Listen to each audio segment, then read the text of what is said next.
Happy Saturday and happy weekend. Good vibes na tayo bago tayo mag-work. Nandito na tayo sa kanto.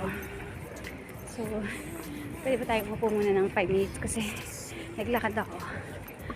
Masarap magmuni-muni bago muna mag-work.